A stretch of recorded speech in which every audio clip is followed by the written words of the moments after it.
안녕하십니까. 전세계 계신 CBN 청취자 여러분, 하나님의 말씀으로 사랑과 행복 전하는 CBN 교과방송의 정수 인사드립니다. 안녕하세요, 김성진입니다.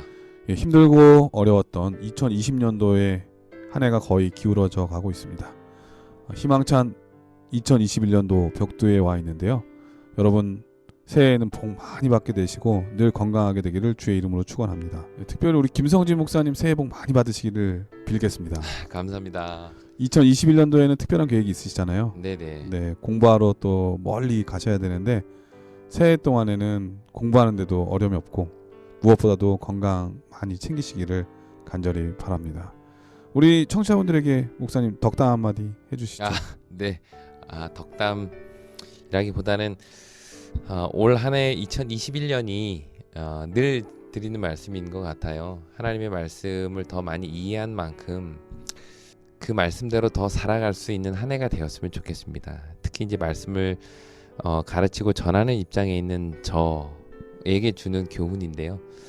가르치는 것만큼이나 그 말씀대로 살아가는 한 해가 되었으면 정말 좋겠습니다. 네, 2021년도는 특별히 소띠해예요. 소띠해. 네네. 네, 저는 개인적으로 제가 소띠인데. 저희 어머니가 소띠. 그렇군요. 어떻게든 연관을. 네네. 소하면은 근면과 성실. 그렇죠. 그리고 또 인내의 어떤 대명사잖아요. 네네네. 그리고 소리 없이 강하게 뚝심 있게 그렇죠. 나가는 그러한 모습인데 우리 청취자분들 2021년도 소띠해인 만큼 영적으로도 인내심과 또 소리 없이 계속 전진해 나가는 네. 우리 모든 청취자분들 다 되셨으면 정말 좋겠습니다. 그런 의미에서 제가 개인기 하나 좀 보여드려도 될까요? 기대되는데요. 제가 사실 그 소 소리를 잘 냅니다. 그래요? 네. 소 소리. 한번 해보세요. 시골에 살아서 네. 소 소리 들으면서 컸거든요. 우리 청취자분들이 평가를 잘 하실 텐데 네. 한번. 이게 근데 이 소 소리는 네. 들어보신 분만 아시는 소 소리예요. 그래요? 네, 한번 실제로 한번 네. 들어보십시오.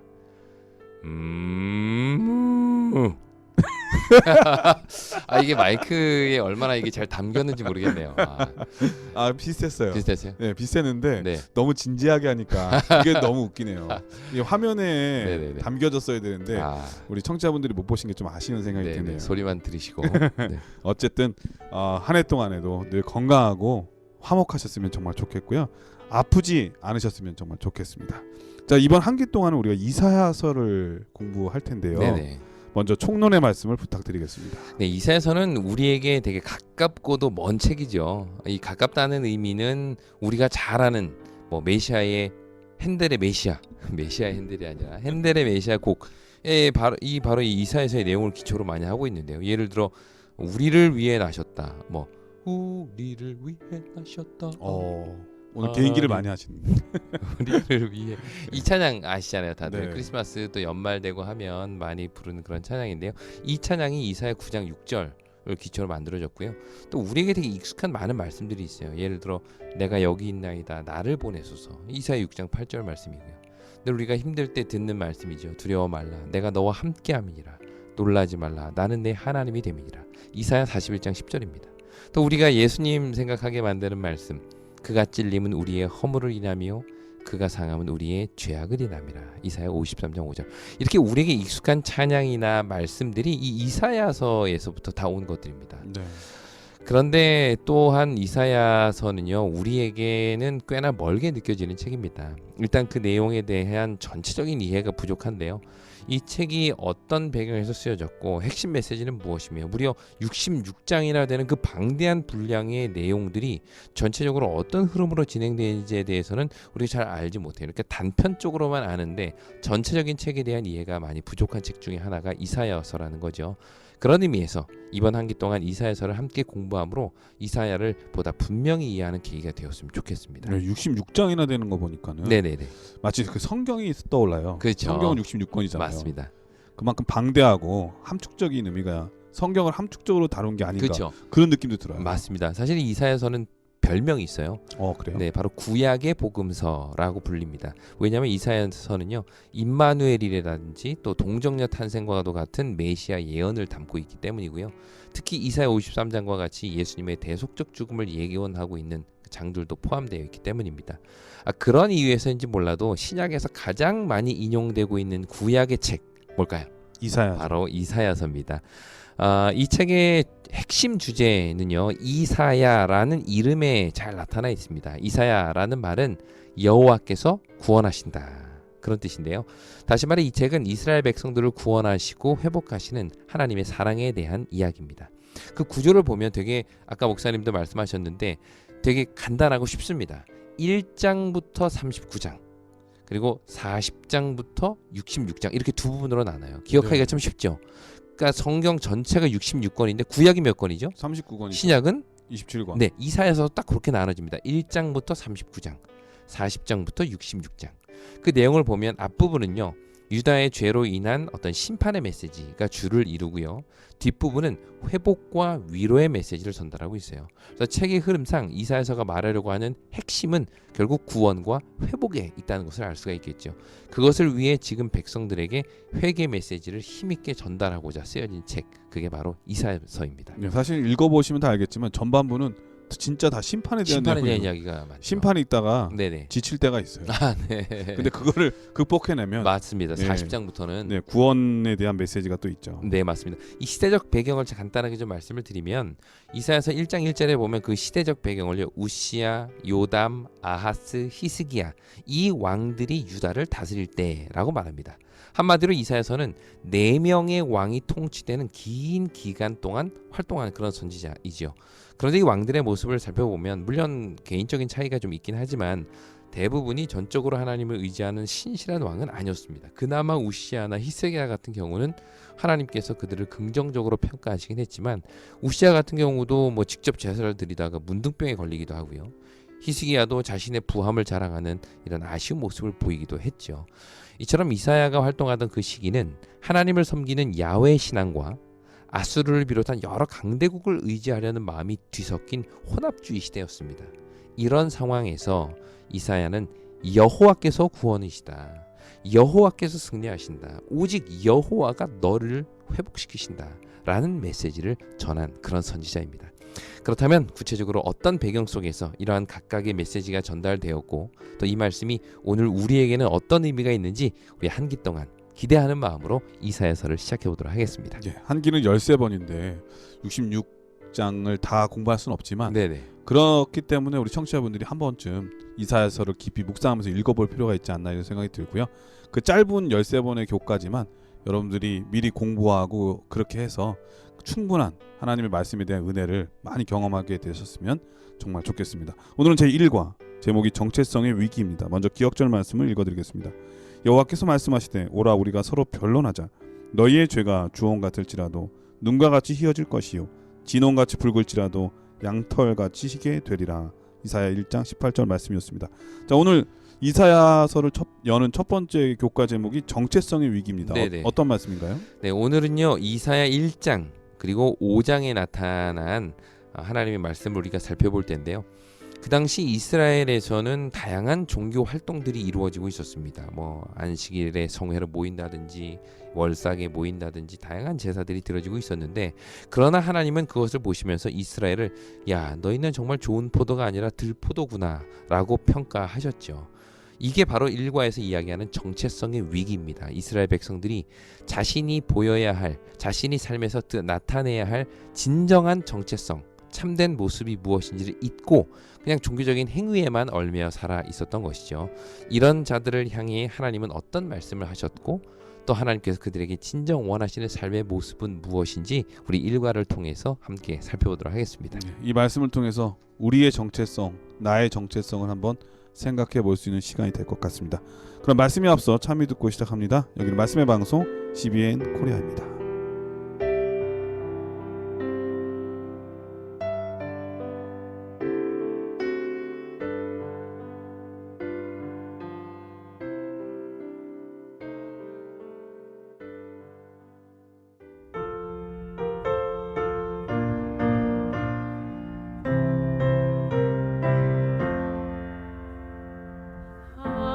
아름다운 우리 집 사랑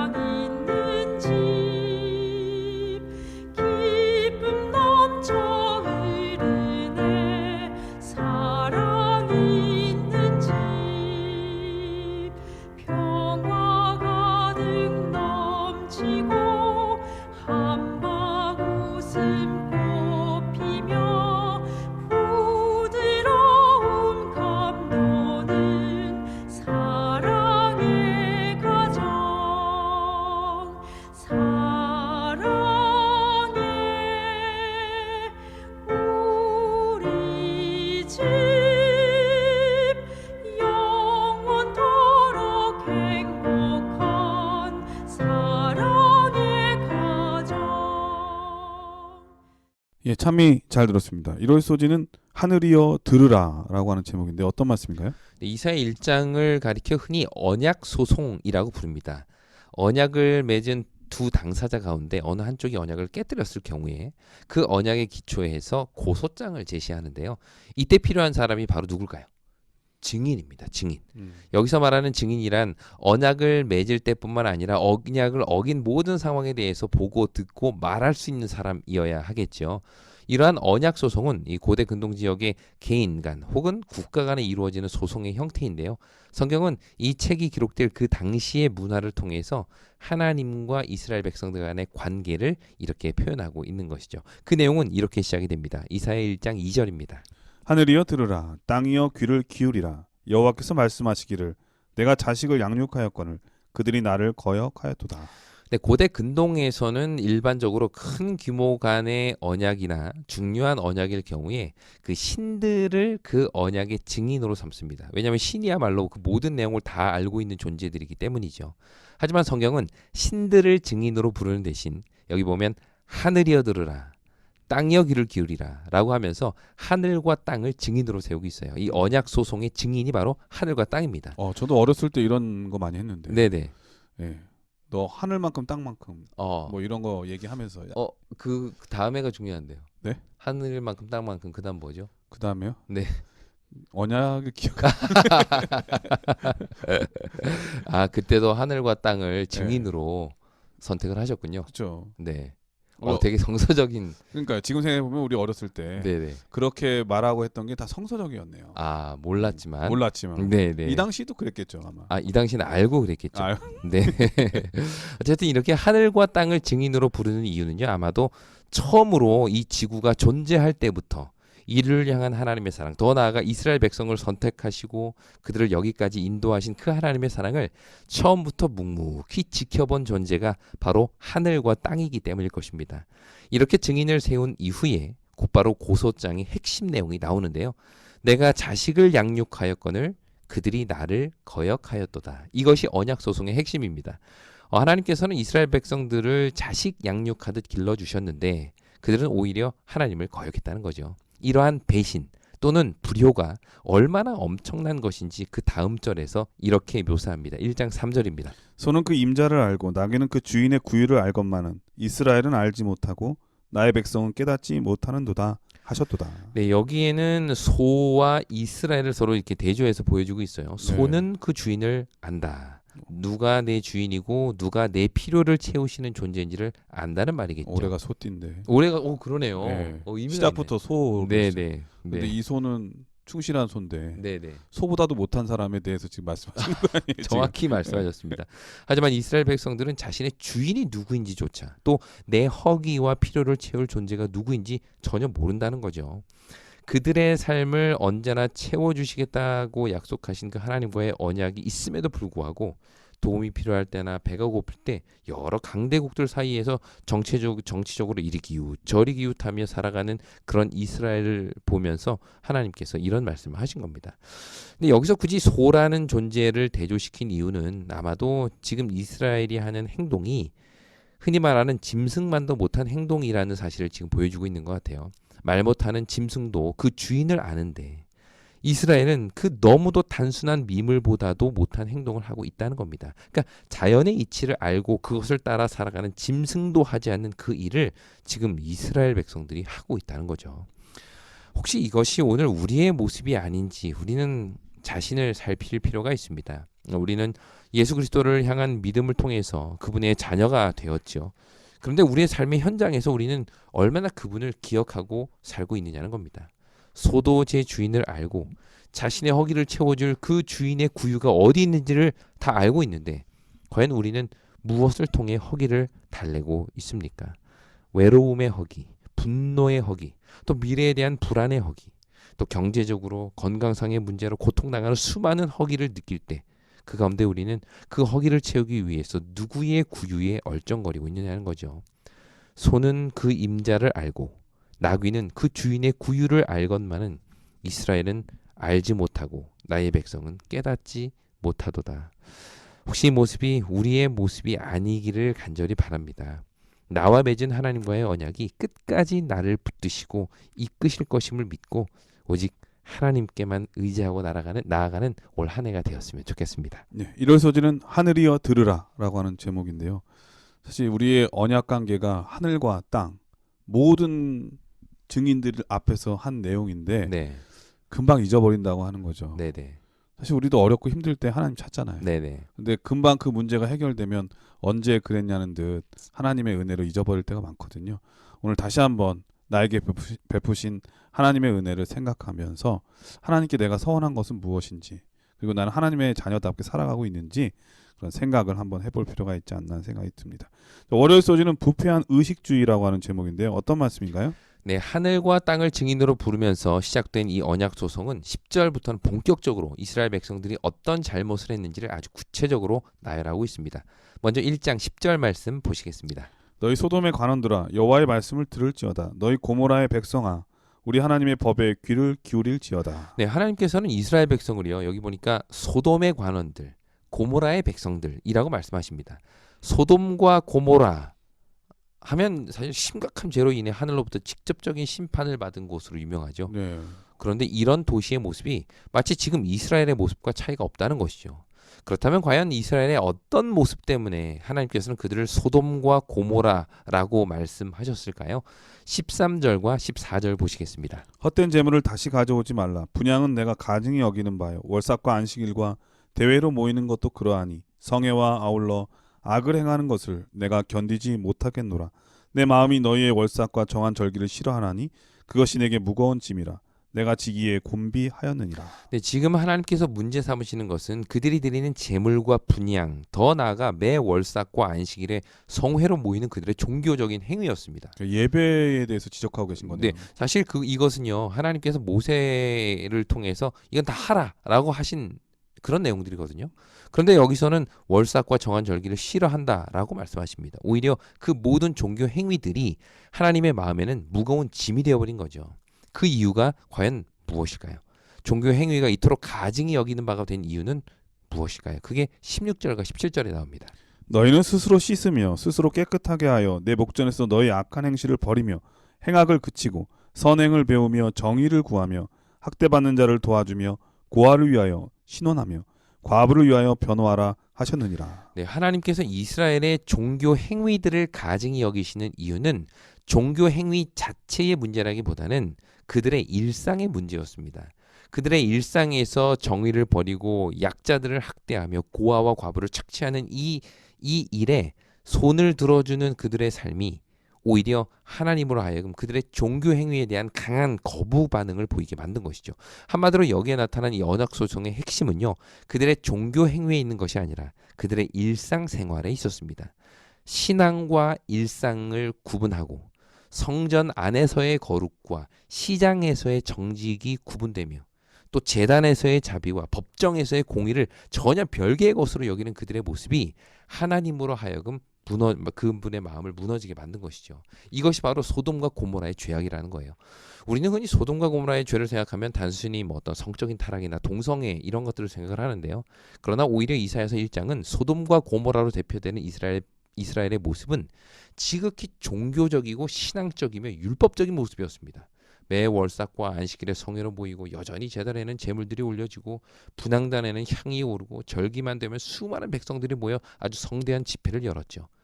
그러나 그들의 일상에서는 고아와 과부로 대표되는 이 사회적인 약자들에 대한 배려와 사랑이 전혀 없었다는 것입니다. 이것이 바로 성경이 말하는 소돔과 고모라의 죄악인 것이죠. 네, 갑자기 마태복음 25장에 나오는 양과 염소의 비유가 떠오르네요. 아, 그러네요. 네. 구원받는 사람들의 특징은 네네. 바로 그러한 자들이었는데 약자에 맞습니다. 대해서 베푼 네네. 사람. 지극히 작은 자 하나에게 어떻게 했느냐가 결국 관건이 되었던 거죠. 이걸 통해서 우리는 우리의 삶에 적용할 수 있는 귀한 교훈을 얻게 됩니다. 여전히 우리는 매 안식일에 예배를 드리고 헌금을 드리고 다양한 종교적인 활동들을 하면서 살아가죠. 교회 안에서는 목사로, 장로로, 집사로 봉사하면서 정말 서로에게 따뜻한 표정을 이렇게 지으며 인사하기도 합니다. 그런데 우리의 일터에서는 어떻습니까? 내가 고용한 직원들에게 나는 어떤 사람일까요? 우리 가게에서 일하는 아르바이트 학생들을 위해 나는 어떤 배려들을 하며 살고 있습니까? 내 주변에서 여러 가지 이유로 힘들어하는 사람들에게 나는 어떠한 위로의 말과 행동을 하고 있느냐는 것이죠. 이것이 바로 하나님의 백성과 소돔의 백성을 구분하는 기준입니다. 종교 행위가 없어서 소돔과 고모라가 되는 것이 아닙니다.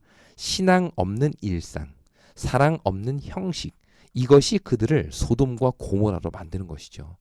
그런 의미에서 이사야 1장은 우리에게 큰 도전을 던져줍니다. 우리의 신앙이 성전이라는 좁은 공간에만 갇혀 있는 것이 아니라 우리의 일상으로까지 뻗어나가도록 도전하고 있습니다. 신앙은 삶과 결코 분리될 수 없죠. 일상이라는 것이 곧 신앙의 터전이기 때문입니다. 그런 의미에서 우리 각자도 일상에서 신앙을 드러내고 하나님의 사랑을 증명해낼 수 있는 참된 하나님의 백성들이 되기를 간절히 바랍니다. 이 월요일 소지는 부패한 의식주의라고 하는 제목이었는데 정말 충격입니다. 여전히 예배는 드려지고 있고 하나님께 헌물도 드려지고 있는데 하나님께서는 그것을 소돔과 고모라로 비유하시고 가증히 여기신다는 말씀으로 질책하신 걸 보면 우리 안에도 여전히 그런 일들이 일어날 수 있다고 하는 생각이 듭니다. 나 자신을 한번 깊이 생각해보고 나는 정말 일상과 그리고 하나님께 거하는 성전에서의 삶이 같은지 한번 반성해보는 그런 시간이 됩니다. 물론 사람은 완전할 수는 없죠. 실수할 수도 있습니다. 하지만 그 실수한 다음의 태도죠. 정말 잘못을 고백하고 다시는 그렇게 하지 않으려고 하는 그런 마음의 결심 그리고 그런 태도가 매우 필요하지 않나 그런 생각이 듭니다. 자, 화요일 소지는 용서에 관한 변론이라고 하는 제목인데 어떤 말씀인가요? 네, 이렇게 이스라엘의 죄악을 적나라하게 공개한 하나님께서는 곧 이어 그들이 무엇을 해야 할지에 대해서 이렇게 말씀하십니다. 18절입니다. 오라 우리가 서로 변론하자. 너희의 죄가 주홍 같을지라도 눈과 같이 희어질 것이요 진홍같이 붉을지라도 양털같이 희게 되리라. 네, 이스라엘의 죄를 나열한 이후에 하나님은 곧이어 그들에게 전하고자 하시는 핵심 메시지를 말씀하십니다. 오라 우리가 서로 변론하자. 여기서 말하는 변론은 누구 말이 맞나 한번 싸워보자 라는 의미가 아니라 우리 같이 생각해보자, 함께 논의해보자 라는 뜻이죠. 한마디로 이것은 하나님과의 대화로 초청하는 것입니다. 마치 그 방황하는 10대 네네. 그 아버지가 불러가지고 그렇죠. 야 우리 한번 얘기해보자. 그렇죠. 그런 자상함이 들어있는 그런 말씀 같아요. 딱 그 느낌이네요. 네. 예를 들어요. 처음에 죄를 지은 인류에게 하나님께서 말을 걸어오셨죠. 아담아, 내가 어디 있느냐. 이게 죄를 짓고 두려워 숨어있는 아담에게 하나님이 이처럼 말을 걸어오십니다. 그리고 그 대화의 핵심은 바로 이것이었죠. 창세기 3장 15절. 내가 너로 여자와 원수가 되게 하고 내 후손도 여자의 후손과 원수가 되게 하리니 여자의 후손은 내 머리를 상하게 할 것이요 너는 그의 발꿈치를 상하게 할 것이니라 하시고. 이것은 정죄와 심판의 선고가 아니라 오히려 이 아담과 하와에게는 회복과 구원의 약속이었습니다. 그러니까 죄를 지은 아담과 하와에게 그 죄의 결과에 대한 저주를 선포하시기 이전에 먼저 복음을 선포하셨죠. 이것이 바로 죄인에게 말을 걸어오시는 하나님의 본심이십니다. 아담아, 내가 어디 있느냐? 이 말은 우리 서로 변론하자. 너희 죄가 주홍같이 붉을지라도 눈과 같이 희어질 것이다. 라는 이 여자의 후손에 대한 약속을 주기 위한 하나님의 대화로의 초청이었던 것입니다. 이러한 모습은 신약에도 그대로 나오는데요. 우리가 잘 아는 가늠하다 현장에서 잡힌 여인. 두려움에 자신의 죄로 인해 두려움에 떨고 있던 그 여인에게 먼저 예수님이 말을 건네시죠. 여자여, 너의 고발하던 그들이 어디 있느냐? 주여, 없나이다. 이때 예수께서 죄를 짓다 현장에 잡힌 그 여인, 다시 말해 자기의 죄에 대한 그 어떤 변명의 여지도 없는 이 여인에게 이렇게 말씀하십니다. 요한복음 8장 11절입니다. 예수께서 이르시되 나도 너를 정죄하지 아니하노니 가서 다시는 죄를 범하지 말라 하시니라. 네, 이처럼 죄인에게 말을 걸어오시는 예수 하나님의 의도는 언제나 정죄가 아니라 용서요 회복입니다. 조금 전까지만 해도 너희 소돔의 관원들아, 너희 고모라의 백성들아 라며 그들의 죄악을 신랄하게 지적하신 하나님께서는 곧바로 그들에게 오라 우리가 서로 변론하자 라고 말을 걸어오시죠. 이처럼 죄인을 부르시는 하나님의 음성은 정죄의 음성이 아니라 용서와 회복의 음성이라는 것 기억해야 할 것입니다. 죄인을 향해 하나님이 말을 걸어오실 때 그 진심은 너희 죄가 주홍 같을지라도 눈과 같이 휘어질 것이요 진홍같이 붉을지라도 양털같이 되리라. 이것이 하나님의 진심이죠. 오늘날 하나님께서는 우리에게도 다양한 방법으로 말을 걸어오십니다. 때로는 설교를 통해서, 또 어떤 경우에는 혼자 성경을 읽거나 누군가의 대화를 하는 것 통해서 그분은 우리에게 말을 걸어오십니다. 성령께서도 순간순간 우리의 마음에 죄를 깨닫게 말을 걸어오시죠. 이러한 모든 것은 다 죄인인 우리에게 하나님께서 말을 걸어오신다는 것을 우린 기억해야 할 것입니다. 그것은 감사하게도 우리를 향한 용서와 회복의 메시지인 것이죠. 죄인은 언제나 하나님의 낯을 피하려고 하지만 우리를 부르시는 하나님의 음성은 오히려 우리를 회복시켜줍니다. 이 사실을 기억하고 오직 하나님을 통한 온전한 용서와 회복을 경험함으로 그분의 사랑을 깊이 경험하는 우리 모두가 되기를 간절히 바랍니다. 예, 화요일 소지는 용서에 관한 변론이라고 하는 제목인데, 정말 누군가한테 실수하거나 잘못을 했는데 전화를 했는데 전화를 안 받을 때 정말 마음이 무겁거든요. 네네. 대화가 없을 때, 네네. 침묵할 때. 네. 혹시 목사님도 부부싸움 하십니까? 이거 한다고 해야 될까요? 안 한다고 해야 될까요? 네, 그러면은 질문을 다시 하겠습니다. 아, 네네네. 싸웠을 때는 누가 먼저 말을 거십니까? 아, 그렇죠. 누가 먼저 걸까요? 네. 사실 저는 나름대로 네. 제가 먼저 말을 걸려고 노력을 하고요.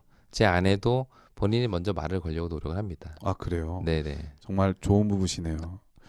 노력을 한다고 했습니다. 저희 부부는 제가 먼저 항상 말을 걸어요. 그 목사님이 좋은 사람이라는 뜻인 거죠? 네, 항상 저는 좋은 사람. 아니고 그만큼 제가 늘 잘못한다는 얘기죠. 아, 네네. 아, 그런 면도 있겠네요. 네, 늘 잘못하기 때문에. 네, 근데 이제 우리 집사람 같은 경우에는 이제 말을 안 해요. 네네. 그럴 때 정말 무겁잖아요. 아, 그래서 그렇죠. 말을 걸게 하기 위해서 별 시덥지도 않은 말을 걸다가 오히려 더 욕먹을 때가 있는데 이게 상대방의 이 말이 끊긴다고 하는 거, 네네.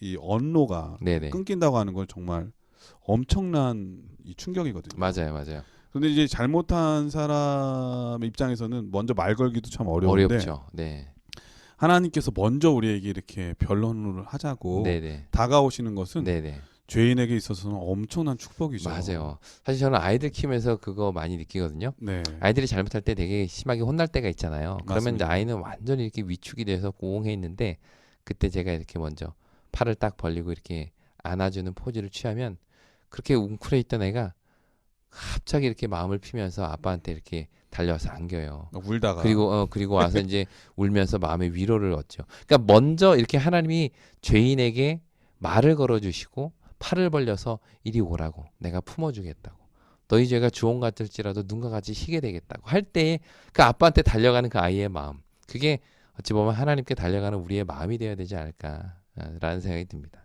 예, 만약에 근데 잘못하지 않은 분이 네, 용서를 실제 받아야 되는 분이 말을 걸었는데 네네. 용서를 마땅히 해야 될 사람이 말을 안 받아주면 어떻게 될까? 오라고 해도 안 오고. 오라고 해도 안 오고 또 아예 상관없이 살려고 한다면 네, 그것만큼 더 큰 이 아픔을 주는 건 없는 것 같습니다. 네. 하나님을 아파하지 않도록 우리가 주께서 용서함을 베풀으셔서 다가오실 때 음. 기꺼이 반응하는 우리 모두가 되셨으면 정말 좋겠습니다. 자, 그럼 여기서 참여 한 곡 들으신 다음에 계속해서 수요일 목요일 소지를 공부하도록 하겠습니다. 여기는 말씀의 방송 CBN 코리아입니다.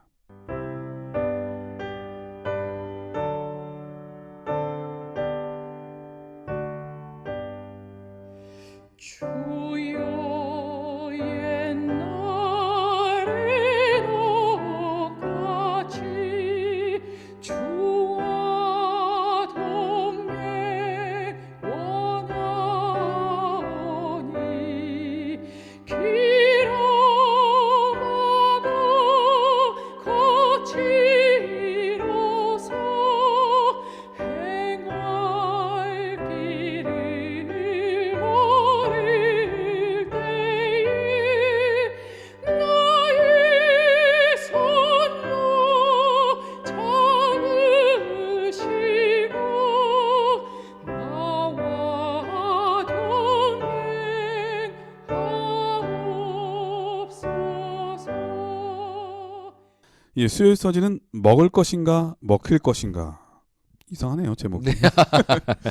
네, 어떤 말씀인가요? 네, 이스라엘의 죄악을 나열하신 하나님께서는 18절에 그들을 대화로 초청하셨죠. 그 대화의 주제는 바로 주홍같이 붉은 죄를 눈과 같이 희게 하겠다라는 약속이었습니다. 하지만 이 약속은 조건적인 약속이지요. 다시 말해 어느 한쪽의 다짐만으로 이루어지는 약속이 아닙니다. 언약이라는 것은 쌍방의 신실함을 요구하죠. 손바닥도 딱 부딪혀야 소리가 나듯이 언약의 성취도 역시 하나님의 신실하심과 인간의 순종이 함께 어우러져야만 가능합니다. 그런 의미에서 19절과 20절에는 언약에 따른 축복과 저주가 이렇게 선포되어 있습니다.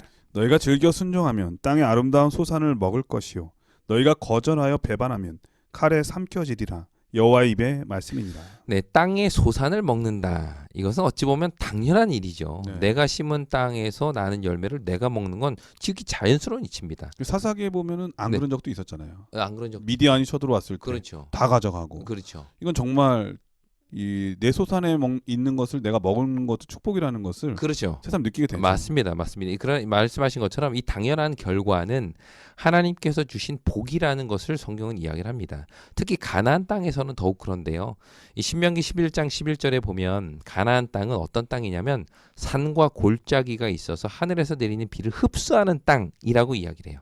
그러니까 애굽 땅과 가나안 땅을 이렇게 서로 대조하면서 이런 차이점을 얘기하는데 애굽 땅은 10절에 보면 발로 물대기가 가능한 땅이랍니다. 다시 말해 인간이 만들어 놓은 수로와 댐을 통해서 비가 오지 않아도 이 발로 수차를 돌려가지고 이 농사를 지을 수 있는 그런 땅이 바로 애굽 땅입니다. 좋은 땅이네요. 한마디로 인간의 노력과 기술로 살아갈 수 있는 땅이 애굽 땅이죠.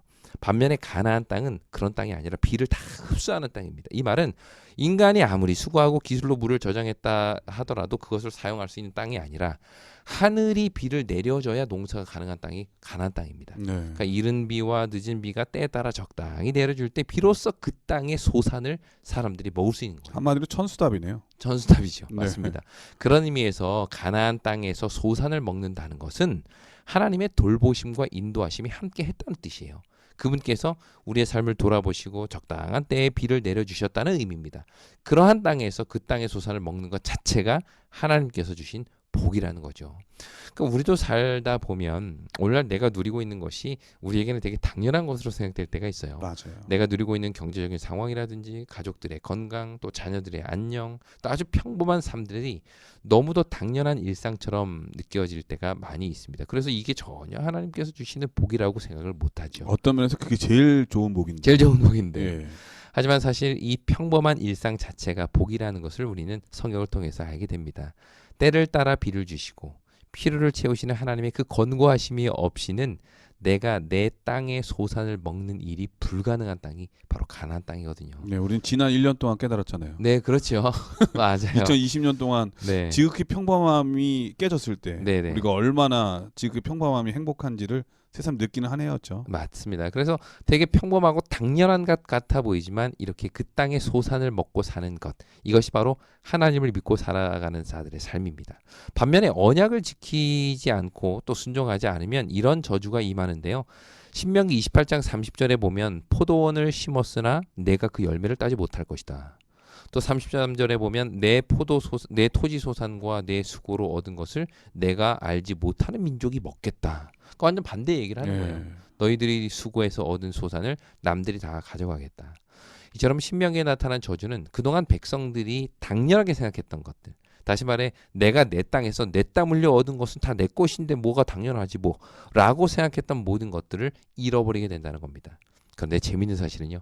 이사야서는 바로 이 신명기 28장의 복과 저주를 자기의 언어로 이렇게 표현합니다. 다시 한번 읽겠습니다. 19절 20절입니다. 너희가 즐겨 순종하면 땅의 아름다운 소산을 먹을 것이요 너희가 거절하여 배반하면 칼에 삼켜지리라. 여호와의 입의 말씀이니라. 네, 여기에 나타난 복은 그 땅 소산을 먹는 것이고요. 저주는 칼에 삼켜지는 것입니다. 우리말 성경은 여기에 나타나는 동사 먹는 것과 삼켜지는 것이 서로 다르게 번역되어 있지만 히브리어를 보면 이 단어가 같은 단어입니다. 다시 말해 복을 받는 자들은 먹는 자이고 저주받는 자들은 먹히는 자라는 거죠. 그런 의미에서 아까 여기 수요일 소지 제목이 먹을 것인가 먹힐 것인가 네. 라고 된 것입니다. 과연 우리는 먹을 것일까 아니면 먹힐 것인가? 그 기준은 바로 하나님과의 언약에 우리가 얼마나 신실하게 순종하며 살아가고 있는가라는 것이겠죠.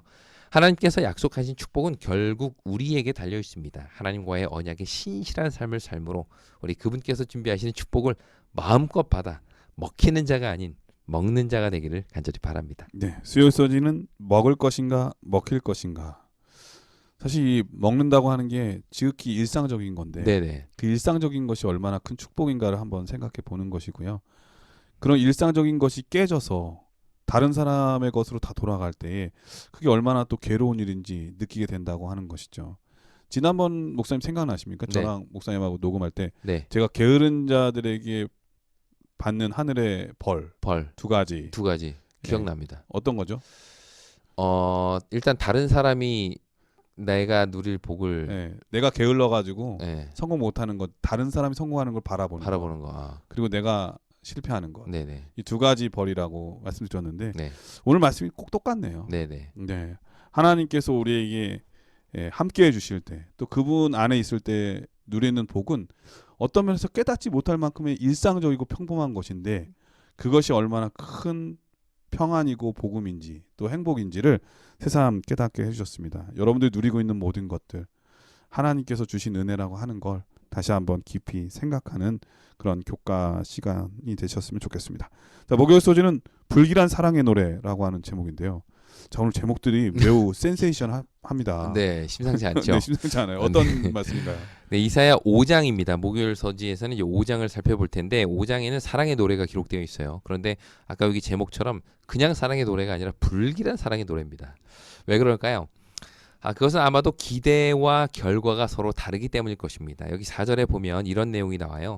내가 좋은 포도 맺기를 기다렸거늘 들포도를 맺으면 어찌 됨인고. 그러니까 하나님께서는 이스라엘 백성을 자신의 백성으로 삼으시면서 많은 기대를 하셨습니다. 한마디로 그들이 온 땅의 복의 근원이 되기를 꿈꾸셨죠. 그러나 그 결과는 아주 비참했습니다. 아름다운 향기와 풍성한 열매를 내야 할 이 포도원에서 생각지도 않은 들포도가 맺힌 거예요. 그렇다면 여기서 말하는 들포도란 이스라엘의 어떤 모습을 가리키는 표현일까요? 이사야 5장 7절입니다. 무릇 만군의 여호와의 포도원은 이스라엘 족속이요 그가 기뻐하시는 나무는 유다 사람이라. 그들에게 정의를 바라셨더니 도리어 포악이요 그들에게 공의를 바라셨더니 도리어 부르짖음이었도다. 네, 하나님께서 말씀하신 좋은 포도란 7절에서 말하는 정의와 공의입니다. 그러니까 하나님께서는 정의와 공의를 이스라엘 백성들의 삶 속에서 보기를 원하셨는데 오히려 들포도, 여기 표현에 의하면 포악과 부르짖음만 난무하는 곳이 되었다는 것이죠. 네. 그러면서 8절부터는 그 모습을 아주 구체적으로 소개하는데요. 잘 보시면 가옥에 가옥을 이으며 전토에 전토를 더하는 모습. 다시 말해 가진 자들이 가지지 못한 자들의 가옥과 전토를 빼앗아 점점 자신의 부를 늘려가는 모습. 그게 바로 들포도의 모습이라는 거예요. 100마리의 양 있는 사람이 한 마리 갖고 있는 사람을 빼앗아서 손님에게 대접하는 그 누가 생각나네요. 네네. 그러니까 사실 재밌는 사실은 그냥 단순히 이스라엘 백성들이 신앙생활을 제대로 안 해서가 들포도가 아니라 그들의 삶 가운데 하나님의 자비하심을 일상에서 나타내지 못했던 점, 그게 바로 그들이 들포도인 증거라는 것이죠. 네. 하나님께서는 처음부터 땅은 반드시 희년이 되면 원래 주인에게로 돌아가게 하셨습니다. 그러나 시간이 지날수록 이런 하나님의 명령은 무시됐고 이스라엘 사회는 점점 부익부 빈익빈의 모습이 나타나게 된 거예요. 가옥에 가옥을 이으며 전토에 전토를 더한다라는 말은 누군가의 가옥과 누군가의 전토를 빼앗아 자기 것이 되게 만들었다는 것이에요. 이것이 바로 하나님께서 책망하시는 들포도의 모습인 것입니다. 그렇다면 여기 정의와 공의로 대표되는 좋은 포도의 삶은 무엇일까요? 단순하게 말해서 그것은 들포도의 반대, 즉 각자가 자신의 가옥과 자신의 전토에서 하나님이 주시는 은혜를 누리며 사는 삶, 그게 바로 좋은 포도의 모습이라는 거죠.